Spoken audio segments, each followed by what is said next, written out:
10:15, el niño fue secuestrado. Esta noche, un secuestro de alto perfil cautiva al mundo. Cuando el hijo neonato de una leyenda de la aviación es secuestrado de su cuna en su hogar. Les hablo ahora desde la sede de prensa durante el caso Lindbergh. Luego de una búsqueda a nivel nacional, el supuesto culpable es llevado ante la justicia. ¿Pero atraparon al hombre correcto? Con base en las circunstancias, hay señales de que este pudo ser un trabajo interno.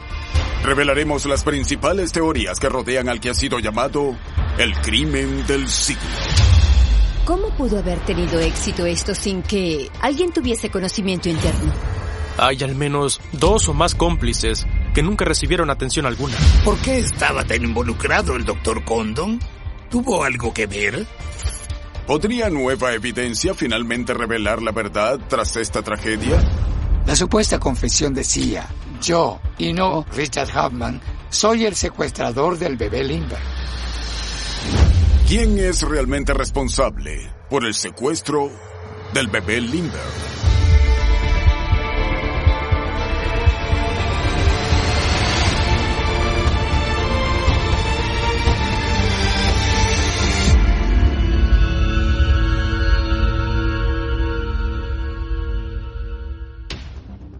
Hopewell, Nueva Jersey, 1932. Durante el último año, el mundialmente famoso aviador Charles Lindbergh ha llamado hogar a esta área. Lindbergh ha sido una celebridad importante desde que completó su primer vuelo transatlántico solo en 1927. En las lluviosas primeras horas de la mañana del 20 de mayo de 1927, el espíritu de St. Louis despega del campo Roosevelt. Y después de 33 horas y media volando solo, Lindbergh aterriza en los campos de La Bourget, en las afueras de París. ¿Hizo Lindbergh algo que nadie había hecho antes? Por supuesto. Voló a través del Océano Atlántico por sí solo en un patrón de vuelo que lo llevó 3.200 kilómetros, más lejos que el último vuelo transatlántico. Un vuelo que, por cierto, tenía 2 aviadores, no 1. El vuelo de Lindbergh demostró que la aviación tenía un futuro en el transporte de pasajeros. Esto también hizo que Lindbergh recibiese muchos elogios y toneladas de premios, como la Medalla de Honor, la Cruz de Vuelo y la Medalla de Oro del Congreso. Pero habría sido imposible que Lindbergh hubiese alcanzado este nivel de fama y adulación sin una cosa: la radio. Entiendan que en la época no había teléfonos inteligentes, ni internet, ni televisión. Esto fue antes de que existieran todos los medios modernos de comunicación. La radio revoluciona el modo en que el mundo se conecta. Así que cuando Lindbergh hace este vuelo que rompe récords, es la primera vez que el público puede realmente seguir un evento histórico en tiempo real. Es un momento de información instantánea, no de la información retrasada que recibimos en una película de noticias, una historia en un periódico o un libro. Esto sucede en tiempo real y eso fue muy impactante para la gente. Después de este vuelo, regresa a casa y hay un desfile con confeti, con cientos de miles de personas. Recibe millones de telegramas felicitándolo. Lindbergh es al instante internacionalmente famoso. Pero en poco tiempo, la intensidad de esta adulación pública se vuelve abrumadora. Lindbergh es molestado constantemente por la prensa. Todos quieren un trozo de él. Charles Lindbergh y su esposa decidieron que ya era suficiente de recibir esa loca atención pública, así que compraron tierras en Hopewell, New Jersey.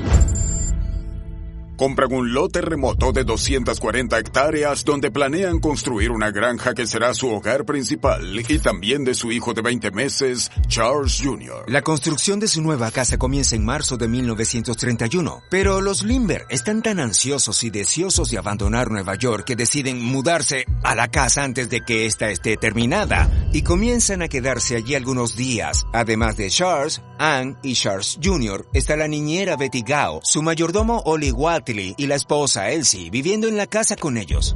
Lindbergh resiste cada vez más las intrusiones en su vida privada. El propósito de la construcción de la propiedad en las afueras de Hopewell era darle a la familia algún respiro de la atención constante de la prensa que recibían los Lindbergh. Pero antes de que los Lindbergh encuentren ese respiro, el 1 de marzo de 1932 ocurre lo impensable. Poco después de las 10, la enfermera Betty Gao se dirige al cuarto del niño para revisar a Charles Jr. queda horrorizada al descubrir que la cuna está vacía. Corre a decírselo a Lindbergh. Él la sigue hasta la habitación de Charles Jr. y descubre que ya tiene razón. El bebé no está.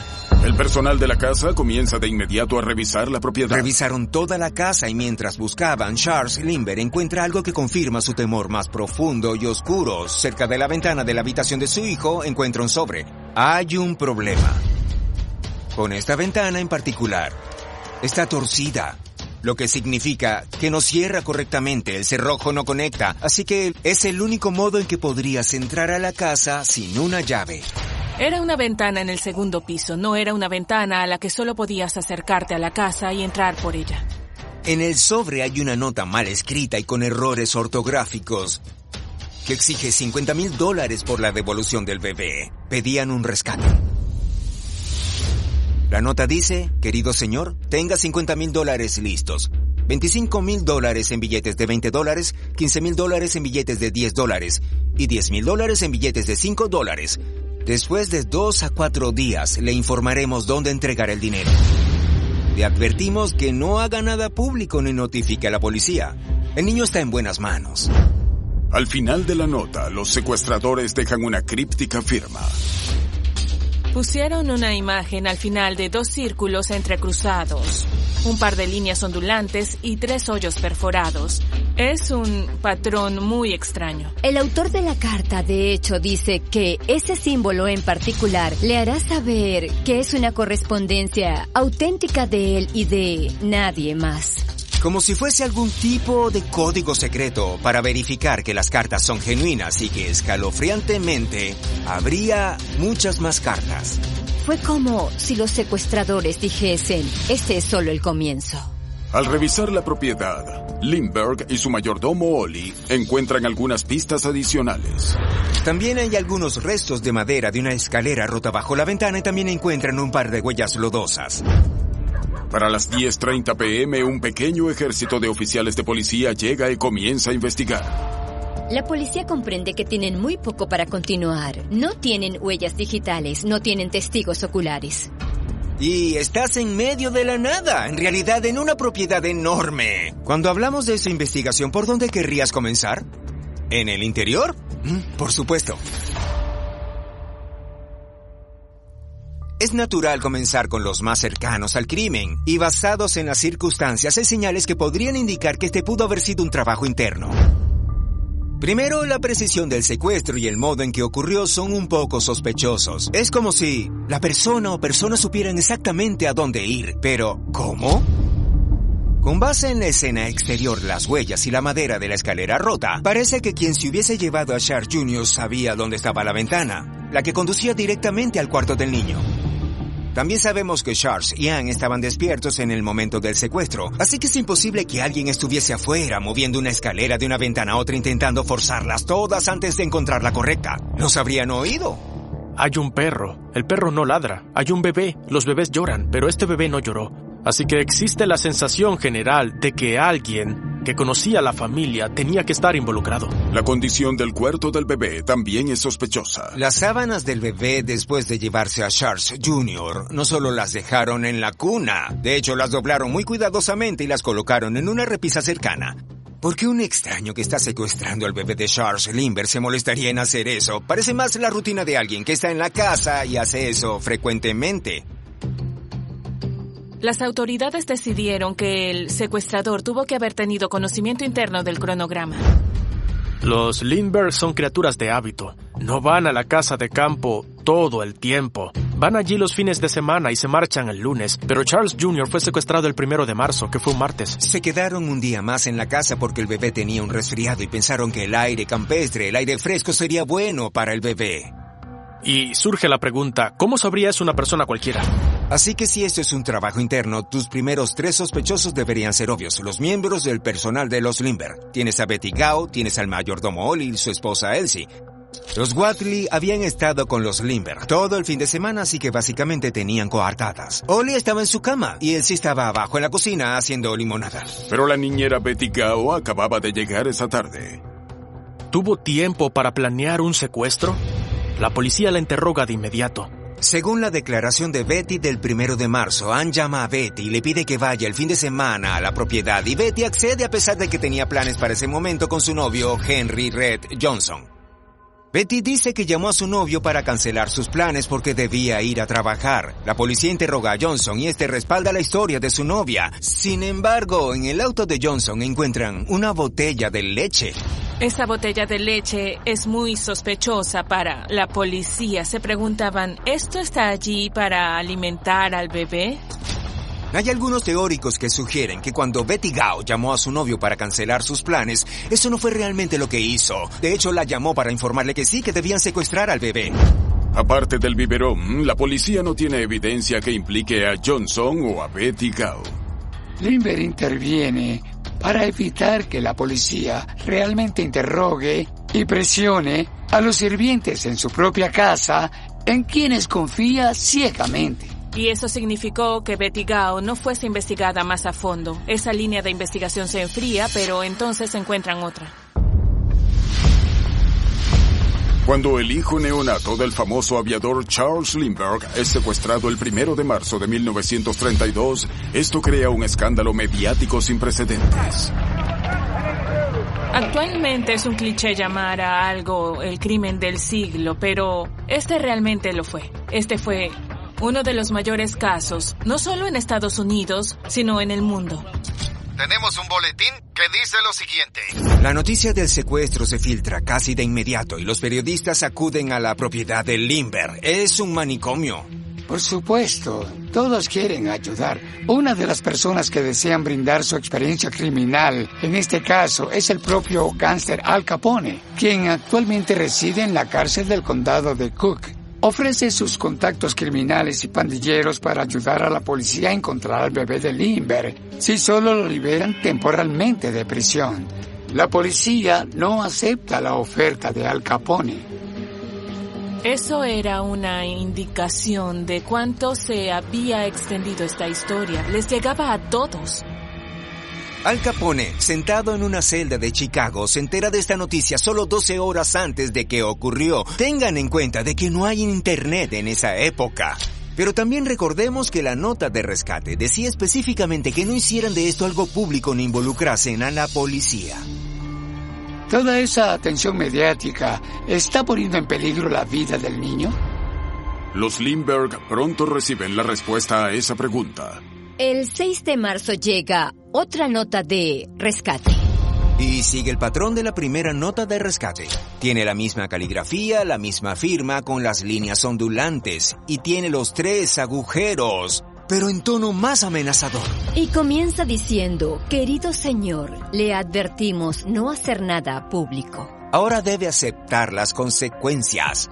Y las consecuencias son severas. Los secuestradores básicamente dicen que conservarán al bebé hasta que las cosas se tranquilicen. En tanto este caso continúe recibiendo tanta atención como la que recibe de la policía, los medios y los periódicos, Lindbergh no recibirá de vuelta a su hijo muy pronto. Por causa de esa transgresión, los secuestradores ahora han decidido que en lugar de un rescate de $50,000, quieren un rescate de $70,000. $70,000 entonces era como $1 millón hoy. Ellos no esperan a que las cosas se calmen. De hecho, la historia continúa creciendo y creciendo con el paso del tiempo. Pero a pesar de eso, en un par de días, los secuestradores siguen adelante con su plan. En una serie de notas que fueron enviadas el 8 y 10 de marzo, los secuestradores solicitan un voluntario que sirva de mensajero para la entrega del dinero. Finalmente acceden a permitir que un exdirector de escuela del Bronx sea el voluntario. Se trata del Dr. John Condon. Probablemente buscando algo de fama para sí mismo, Condon coloca un anuncio en la prensa local ofreciendo una recompensa de $1,000 si los secuestradores le entregan el bebé a un sacerdote. Al parecer, los secuestradores vieron el anuncio, le pidieron que fuese el intermediario y él accedió a hacerlo. Y en este punto la policía tiene tan pocas pistas que deciden hacerlo porque no. Veamos cómo resulta esto. Con el apoyo de los Lindbergh y la policía, Condon comienza a tener correspondencia con los secuestradores. Y en el curso de 2 semanas hay una cadena de mensajes y respuestas, como un juego de gato y el ratón. Condon ponía avisos en el periódico local y los secuestradores respondían. Y ese intercambio mantiene a los Lindbergh esperanzados de que su hijo aún esté vivo y que llegarán a una solución con la que podrán recuperarlo. Finalmente pautan una reunión entre Condon y los secuestradores en un cementerio del Bronx. Según Condon, en esta reunión finalmente descubre la identidad del secuestrador.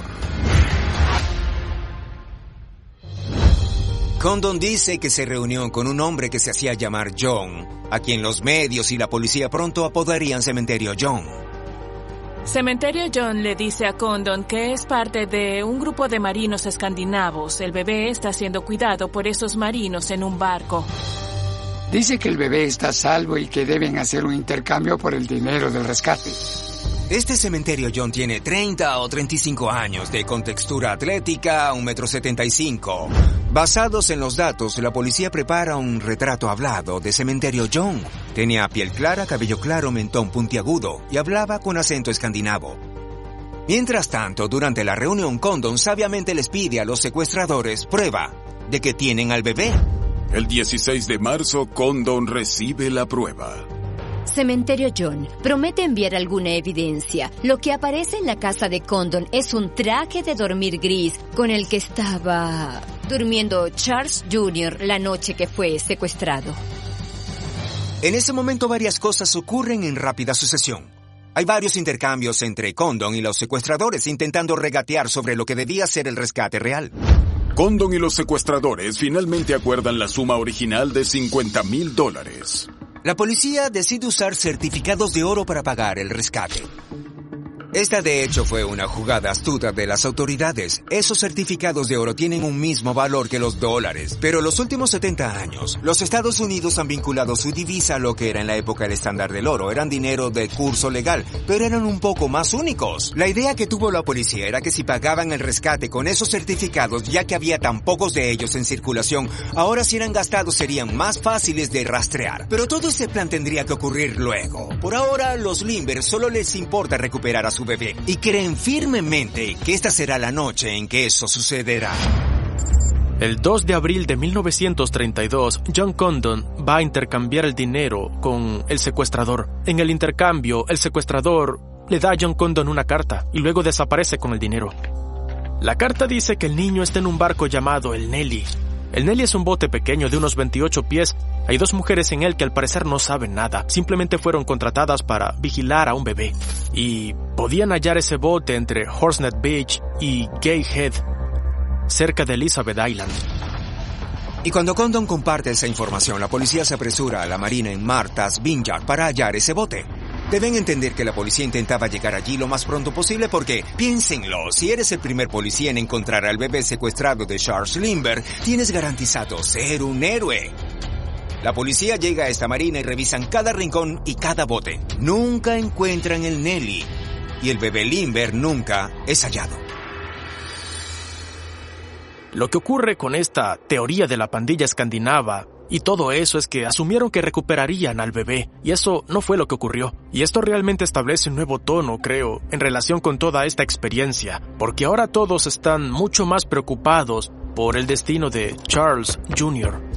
Luego de pagar el rescate, no hay más comunicaciones de los supuestos secuestradores. El secuestrador tiene el dinero, pero los Lindbergh no tienen al bebé. Fue como perder a Charles Jr. por segunda vez. Entonces, el 12 de mayo, llega la noticia que todos temían. Han pasado unas 6 semanas después de la entrega del rescate. Un camionero llamado Orville Wilson y su asistente William Allen detienen el camión a un lado del camino en Mount Rose, Nueva Jersey, que está a un poco más de 8 kilómetros de la propiedad de Lindbergh. William Allen era un hombre negro que trabajaba como camionero. Una de las partes repugnantes de la historia estadounidense es que no se le permitía usar el baño donde quisiera, así que se detuvo para usar el baño en el bosque. Caminó un poco para no ser visto por nadie que pasara y notó algo en el suelo, pero al principio él asumió que era un animal muerto y al acercarse pudo descubrir que era un niño pequeño. Es obvio que la cabeza fue aplastada y que los animales comenzaban a esparcir los restos. Lo único que queda realmente es una andrajosa camiseta blanca. Los hombres notifican a la policía, quienes llevan a la niñera de los Lindbergh, Betty Gao, para identificar el cuerpo. ella confirma que el cuerpo es el de Charles Lindbergh Jr. Un director de funerales realiza una autopsia rudimentaria y declara que el niño murió de un golpe en la cabeza. Este director de funerales establece que el bebé murió probablemente 2 meses antes. Esa cronología significa que durante gran parte del tiempo en que se intercambiaron esas notas sobre devolver al bebé, probablemente ya estaba muerto. Los padres en duelo, Charles y Anne, hacen que cremen a su hijo, y la investigación pasa de ser un secuestro a un homicidio.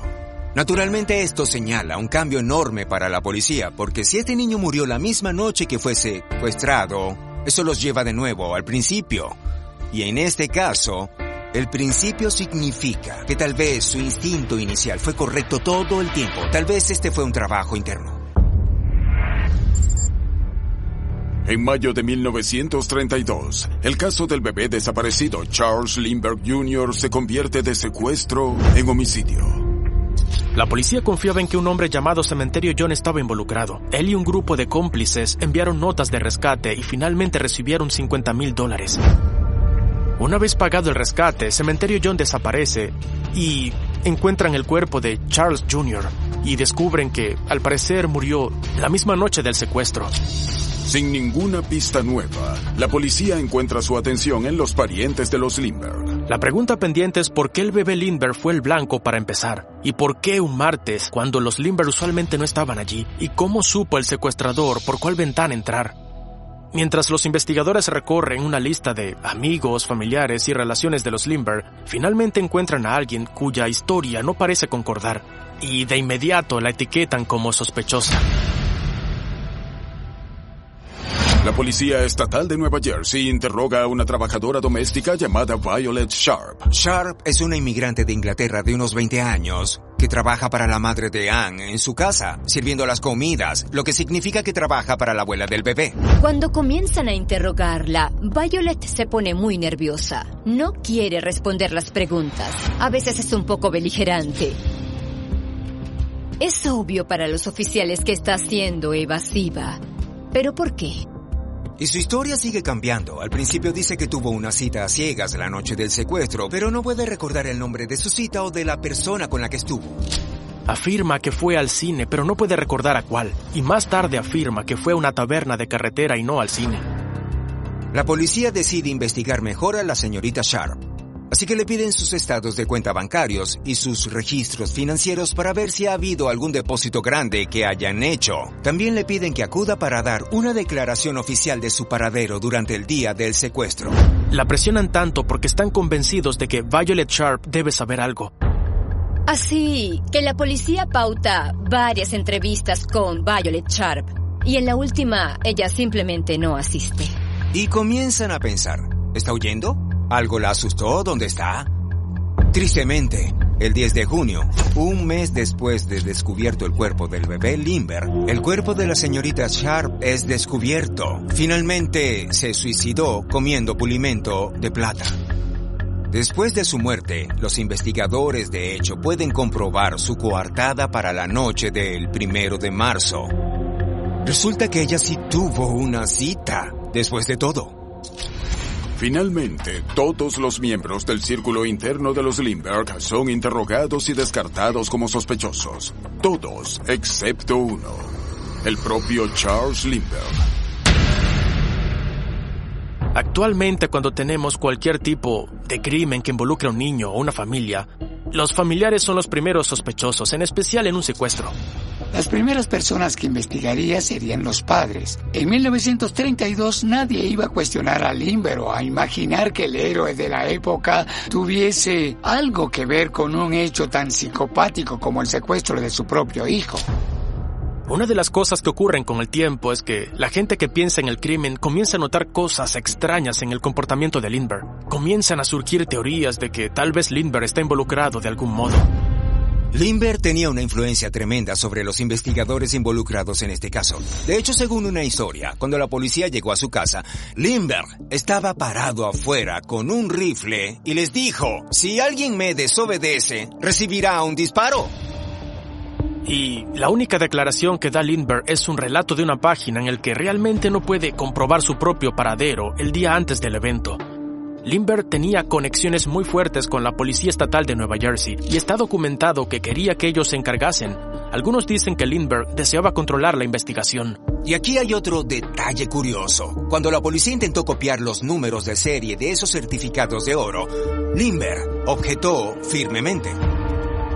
¿Por qué querría Lindbergh limitar el rango de la búsqueda del asesino de su hijo? Hay quienes han sugerido que de hecho fue el propio Lindbergh el responsable del asesinato de su hijo en una broma que salió mal y que el secuestro fue solo un engaño después del hecho. Charles Lindbergh era un bromista. Le gustaba hacerle bromas a las personas, pero no eran cosas graciosas, eran cosas peligrosas. Hubo una vez en que de hecho puso queroseno en el trago de un conocido y le permitió beberlo. Y eso le pareció gracioso. ¡Oh! Antes, Lindbergh ya había secuestrado a su bebé. Solo una semana antes, Lindbergh ocultó al bebé en un armario y dejó que Betty y Ann se pusieran histéricas creyendo que el bebé había sido secuestrado. Eso le pareció gracioso. Ann Lindbergh le escribió una carta a su suegra al día siguiente explicando lo ocurrido. Dijo que cuando vio la cuna vacía, su primer pensamiento fue que Charles había tomado al bebé de nuevo como una broma. Los teóricos sugieren que esta vez la broma dio un giro aún más oscuro. La noche del secuestro, según el reporte del tiempo, hacía frío y viento. ¿Y si Lindbergh realmente le estaba jugando una broma a su familia de nuevo?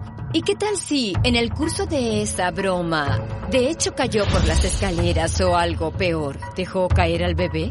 Eso sería corroborado por el resultado de la autopsia. El bebé murió por una fractura de cráneo.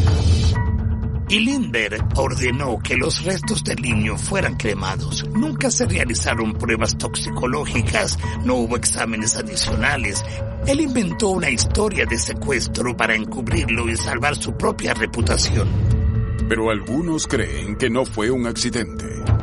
Algunos han sugerido que Lindbergh tomó la vida de su propio hijo a propósito. Mientras la policía busca al asesino del bebé Lindbergh en el verano de 1932, una teoría radical sugiere que Charles Lindbergh es el culpable. En los años 30, la pseudociencia de la eugenesia se ha hecho muy popular y Lindbergh es un firme creyente. En la eugenesia, lo que hacen los científicos es considerar algunos rasgos genéticos como superiores y cualquier tipo de deformidad que se presente en alguien es considerada una debilidad. Es un concepto que el partido nazi, de hecho, usaría para justificar su genocidio contra el pueblo judío. Lindbergh definitivamente se sentía atraído por aspectos del nazismo. Daba discursos, publicaba papeles, aceptó todas esas ideas racistas frente al Congreso. ¿Podrían estas controversiales creencias políticas haber llevado a la muerte del bebé Lindbergh? Charles Jr. nació con algunas deformidades leves, cosas como raquitismo, sus piernas se arqueaban, no tenía mucha fuerza en la parte inferior del cuerpo. Parecía tener un desarrollo un poco lento en esa área. No parecía que Charles Jr. encajase en el molde de lo que según Charles Lindbergh era la persona perfecta. Así que la gente se pregunta si a Charles Lindbergh le preocupaba tener un bebé inferior. ¿Habría sido capaz de cometer el acto horrible de asesinarlo él mismo? La idea de que Charles Lindbergh hiciera algo tan horrible era totalmente inconcebible. Nadie podía culpar de algo tan maligno a un hombre tan distinguido y celebrado. Y eso incluye a los investigadores. Dejan de investigar a la familia Lindbergh y el caso se enfría. En los 2 años posteriores a la muerte del bebé Lindbergh, la policía interroga a casi 1,000 personas de interés, sin suerte. Entonces, en el verano de 1934, los detectives finalmente logran el avance que habían buscado. Todo se debe a una semilla que plantaron en el propio comienzo. Reunieron esos $50,000 del dinero del rescate con certificados de oro y escribieron los números de serie para que fuesen fáciles de localizar. Así que mientras más lo gastan, mayor es la posibilidad de que alguien lo note. Meses después comienzan a aparecer en Nueva York.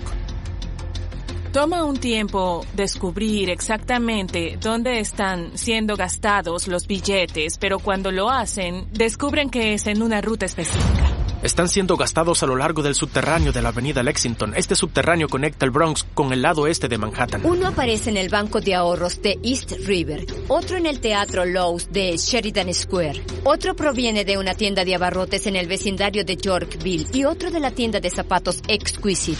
Finalmente se recuperan $5,100 de los billetes del rescate, pero es uno en particular el que abre el caso por completo. El 18 de septiembre de 1934, una de esas notas de oro aparece en un banco en Manhattan. Pero este certificado de oro tiene algo diferente. Tiene un número escrito en el margen. 4U1341NY. Es el número de una matrícula. El billete es rastreado hasta una estación de combustible local. El encargado de la estación, Walter Lyle, dijo que el certificado de oro llamó su atención y sintió sospechas de él. Creyó que el cliente podía ser un falsificador, así que para poder recordarlo escribió la matrícula en ese billete. La policía investiga la matrícula y obtiene un nombre. Por 2 años, la policía solo tuvo un boceto de su principal sospechoso en el secuestro Lindbergh. Ahora, finalmente, tienen un nombre. La policía rastrea el auto que pertenece a un tal Bruno Richard Hauptmann. La policía ahora cree conocer la verdadera identidad de Cementerio John. Hauptmann es un inmigrante alemán que vive ilegalmente en los Estados Unidos y de hecho había sido acusado de múltiples robos en Alemania, pero escapó a bordo de un crucero. Actualmente vive en la calle 222 Este, en el Bronx, con su esposa Ana y su hijo pequeño y trabaja intermitentemente como carpintero. Cuando los investigadores conectan el billete a Hauptmann, de inmediato lo ponen bajo vigilancia, esperando que cometa un error y se incrimine a sí mismo. En algún momento, Hauptmann descubre que está siendo vigilado, bien tal vez porque es culpable o tal vez le preocupa su estatus en los Estados Unidos. Como sea, decide subir a su auto e intenta escapar. Y es toda una persecución de película de gangsters. Las patrullas van tras él, conduciendo por el tráfico. Es algo salido de una película. Finalmente es atrapado en Park Avenue, en el Bronx. Hauptmann es arrestado y las autoridades revisan su auto y su casa. Examinan todas sus pertenencias sin hallar mucho de interés hasta que buscan en su viejo garaje en el borde de la propiedad. Allí, en un montón de viejas latas de combustible, la policía finalmente encuentra su arma humeante. Abren algunas latas y ¿qué encuentran? $14,600 en certificados de oro. Y una vez que encuentran las latas del dinero del rescate en el garaje de Hauptmann, comienza una carrera para terminar de armar un caso en su contra. Los detectives revisan los números de serie de cada billete hallado en la casa de Hauptmann. Y de hecho, esos son los seriales que fueron entregados como parte del rescate. En el ático de Hauptmann hay más evidencia. Recuerden, la noche en la que Charles Jr. desapareció hallaron trozos de madera debajo de la ventana de la habitación del niño que provenían de una escalera. En el ático de Hauptmann hallaron una escalera. No solo cualquier escalera, una escalera telescópica hecha a mano, diseñada para colapsar sobre sí misma. Esto le permite a una persona cargarla fácilmente y es lo bastante larga para alcanzar la altura de la ventana del segundo piso de los Lindbergh. ¿Fue la escalera usada para secuestrar al bebé Lindbergh? Hauptmann es carpintero, así que tiene sus propias herramientas. Tiene la capacidad de construir la escalera. Y durante la búsqueda en el ático, los investigadores hallaron una sección del piso que había sido cortada. Un equipo de expertos estudia madera del piso y hacen una comparación forense con la madera de la escalera. Y eso los hace pensar. El trozo de la madera en una barra de la escalera llamada barra 16 parece concordar perfectamente con esa sección cortada del suelo del ático de Hauptmann. Y los hoyos de los clavos también concuerdan con los clavos usados para construir el ático. Así que los expertos se convencen de que la escalera fue hecha con tablillas del suelo del ático de Hauptmann. Pero la policía necesita más para condenarlo. Por supuesto, poseer una escalera no es un crimen, pero entonces los investigadores hallan una pista más. Hallaron un número telefónico escrito en la pared del armario en la cocina. ¿De quién era ese número? El doctor John Condon, el mismo hombre que fue el intermediario para la entrega del rescate. Finalmente, los investigadores encargan un análisis caligráfico de la escritura de Hauptmann y la escritura que aparecía en las notas de rescate y hallan múltiples similitudes. Ambas escrituras contenían Ns al revés y rizos en la Y. Además, se le escribía mal algunas de las mismas palabras. El 24 de septiembre, Hauptmann es acusado de extorsionar el rescate de $50,000 de Charles Lindbergh. Poco después, el 8 de octubre, también es acusado del homicidio de Charles Lindbergh Jr. Hauptmann es representado por Edward J. Reilly, un abogado que de hecho fue contratado por The New York Daily Mirror por los derechos exclusivos de la historia de Hauptmann. El juicio llevó a cientos de reporteros a la ciudad. Nadie podía hallar habitaciones de hotel por kilómetros. Fue enorme. Renunció a su empleo el día que cobró los $50,000. El mismo día. Después de una condena y 2 apelaciones fallidas, Hauptmann es ejecutado en la silla eléctrica el 3 de abril de 1936. Y eso es todo, amigos. Misterio resuelto. Ya sabemos la verdad. ¿O no es así? Incluso después de la condena de Richard Hauptmann por el homicidio del bebé Lindbergh, no todos están convencidos de que sea el único responsable. Obviamente la policía quiere cerrar este caso tan limpia y eficientemente como sea posible, y al observar la evidencia que tienen, Hauptmann parece 100% culpable. Parece muy probable que estuviese involucrado en esos crímenes. Incluso las más altas autoridades se preguntan, ¿actuó solo? Mientras Hauptmann espera su ejecución, el gobernador de Nueva Jersey, Harold Hoffman, lo visita en su celda. También trae un traductor que habla alemán fluido. Aunque no se publicaron notas de esta conversación, parece que fue en realidad muy influyente. Después de hablar con Hauptmann, el gobernador imploró a los oficiales de la corte y a la policía que siguiesen investigando. Finalmente le otorgó un indulto. El gobernador Hoffman sabía que había más en la historia de lo que el Estado había presentado en el juicio y quería asegurarse de que los involucrados fuesen llevados ante la justicia.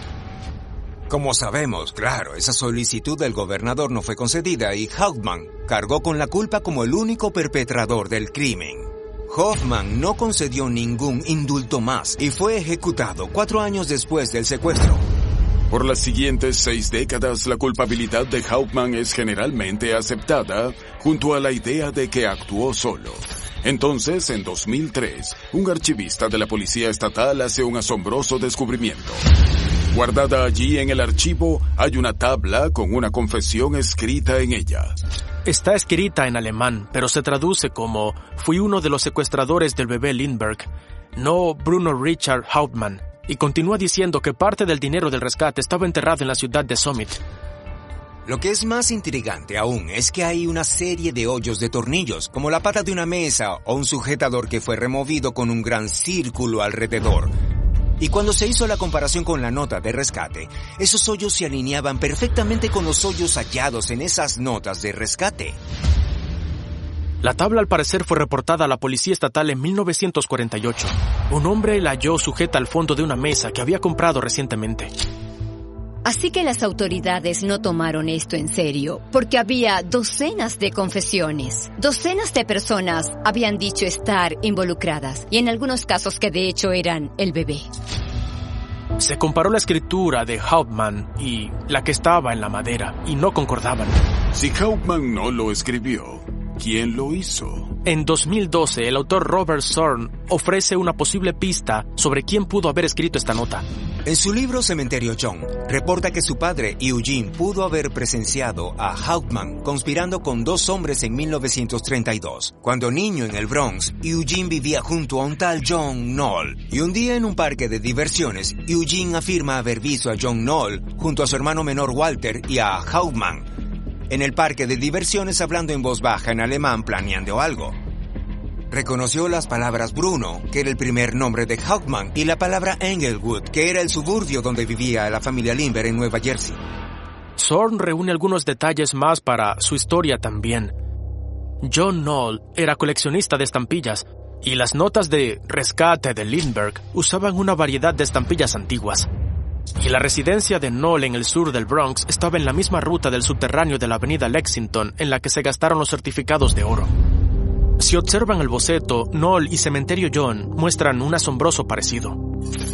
¿Podría John Knoll ser el verdadero Cementerio John? Aunque la información es reveladora e interesante, en este punto es imposible probar que John Knoll fuese Cementerio John. Es posible que enviasen al hombre equivocado a la silla eléctrica, o que hubiese al menos 2 o más cómplices que nunca recibieron atención alguna. Para un misterio que se supone ya está resuelto, la gente aún tiene muchas preguntas pendientes sobre este caso. ¿Cómo pudo haber sucedido esto sin que alguien tuviese conocimiento interno? ¿Qué hay de las inconsistencias en la escena del crimen? ¿Por qué estuvo tan involucrado el Dr. Condon? ¿Tuvo algo que ver? ¿Qué hay de la muerte de Violet Sharp? ¿Qué hay de la muerte de John y Walter Knoll? Y claro, la mayor pregunta de todas, ¿podría Lindbergh haber orquestado todo este asunto? Por ahora, solo hay una historia oficial.